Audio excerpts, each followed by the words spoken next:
Assalamualaikum warahmatullahi wabarakatuh. Selamat pagi semuanya. Ketemu lagi dengan Bu Iva. Kali ini kita akan membahas materi tentang sistem konsinyasi.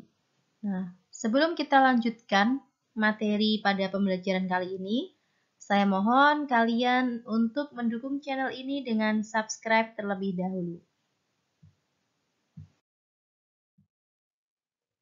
Nah, apa itu yang dimaksud dengan sistem konsinyasi? Sistem konsinyasi merupakan sistem kerjasama pemasaran di mana pemilik barang atau produsen menitipkan produknya pada pemilik warung, toko, outlet, atau pihak pemasar dengan tidak langsung dibayar, tetapi akan dibayar pada periode tertentu sesuai dengan produk yang telah laku terjual. Atau bisa dikatakan sistem konsinyasi ini adalah sistem penjualan dengan menitipkan barang atau produk kepada pihak lain untuk menjualkannya. Nah, siapa saja yang terlibat dalam sistem penjualan secara konsinyasi ini atau dalam sistem konsinyasi ini? Konsinyasi melibatkan dua belah pihak yang saling mengikatkan diri dalam perjanjian penjualan barang tersebut, di mana salah satu pihak merupakan pemilik barang dan pihak lainnya adalah pihak yang menjualkan barang. Nah, pihak pemilik barang atau yang menitipkan barang dagangannya itu disebut sebagai konsinyor. Kemudian, pihak pedagang yang menerima barang titipan yang akan menjualkan produk tersebut itu disebut dengan konsinyi. Dalam sistem konsinyasi ini, selain ada pihak yang menitipkan, pihak yang dititipi, ada juga barang yang dititipkan untuk diperdagangkan. Nah, barang yang dititipkan dalam sistem konsinyasi ini biasanya disebut dengan barang konsinyasi. Nah, sistem konsinyasi ini pada materi PKWU kelas 12 itu bisa dilakukan untuk produk makanan, modifikasi makanan khas daerah, atau bisa juga diterapkan pada produk makanan fungsional. Nah, bagaimana cara atau tips agar penjualan produk dengan sistem konsinyasi ini berhasil? Dapat dilakukan dengan beberapa tips, yaitu yang pertama adalah mencari dan memilih partner bisnis yang tepat. Nah, di sini sangat penting sekali untuk mencari partner bisnis yang memang benar-benar dapat dipercaya untuk menjualkan produk ataupun mencari pihak yang mempunyai produk yang berkualitas baik untuk dijual. Kemudian yang kedua tentunya adalah dalam sistem konsinyasi juga perlu menentukan target pasar yang tepat agar produk terjual dengan baik. Selanjutnya, kita bisa memanfaatkan momen-momen yang tepat untuk menjual produk. Seringkali kalian bisa lihat pada event-event tertentu, itu ada booth-booth produk tertentu yang dititipkan, biasanya bisa dititipkan pada momen-momen tertentu saat pasar sedang menghadiri suatu event tertentu. Kemudian, tips lain dalam sistem konsinyasi itu adalah bisa mengembangkan partner bisnis. Maksudnya, misalnya pihak penitip barang atau konsinyor itu bisa mencari konsinyi yang banyak, bisa menitipkan produknya itu pada beberapa konsinyi.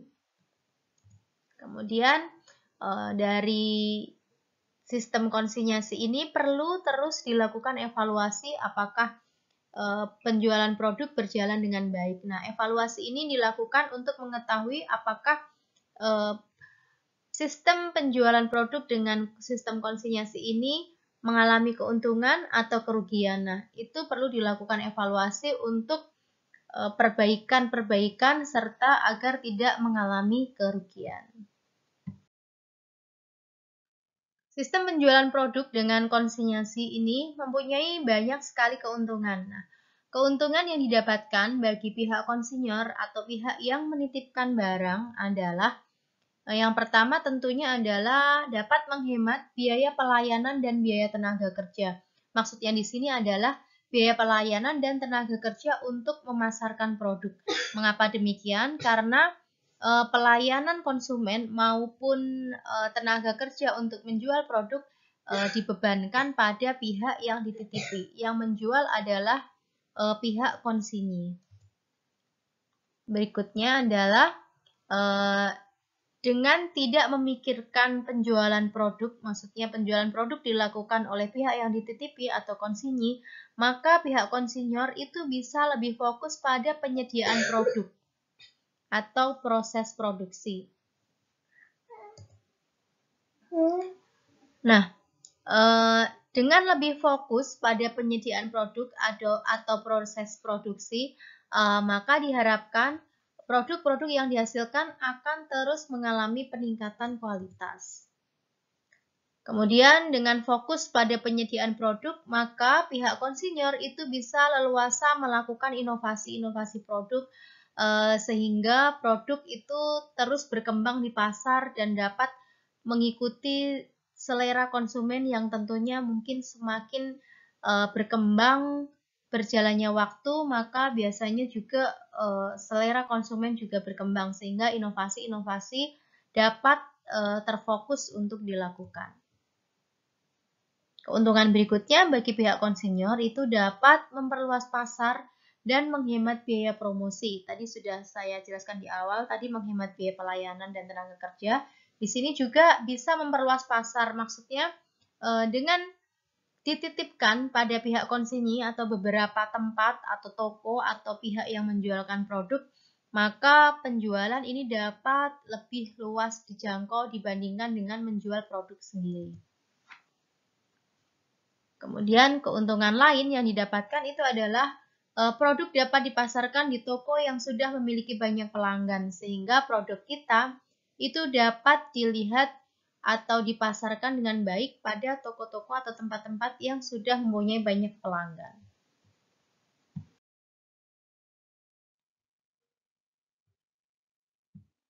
Keuntungan sistem konsinyasi bagi konsinyi atau pihak yang dititipi barang diantaranya yang pertama adalah resiko kerugiannya relatif kecil karena pihak konsinyi tidak memproduksi barang. Jadi misalnya barang tidak laku terjual, maka tidak menjadi tanggungan dari pihak konsinyi. Kemudian stok produk bertambah. Melalui sistem konsinyasi ini, penjual tidak akan kekurangan stok dagangan karena produk akan terus dikirim oleh pihak konsinyur.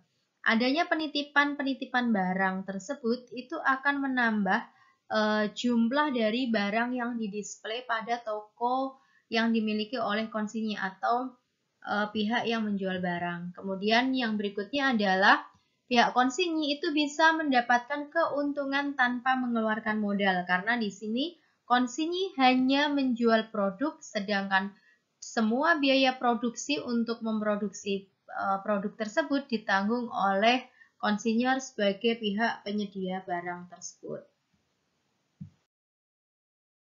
Meskipun demikian, banyak keuntungan yang didapatkan dari penjualan produk dengan sistem konsinyasi, tidak menutup kemungkinan juga setiap usaha itu bisa mengalami resiko tertentu. Nah, kekurangan sistem konsinyasi bagi pihak konsinyur atau pihak yang menitipkan barang itu juga diantaranya pasti ada resiko kerugian.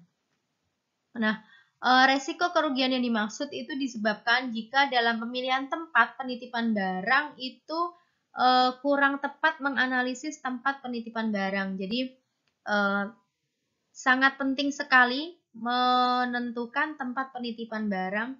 Jadi misalnya kalian menitipkan produk di suatu tempat, jika kalian tahu produk di suatu tempat tersebut lakunya sangat lama, maka kalian harus cepat mengambil keputusan apakah masih terus menitipkan produk kalian pada tempat tersebut atau tidak.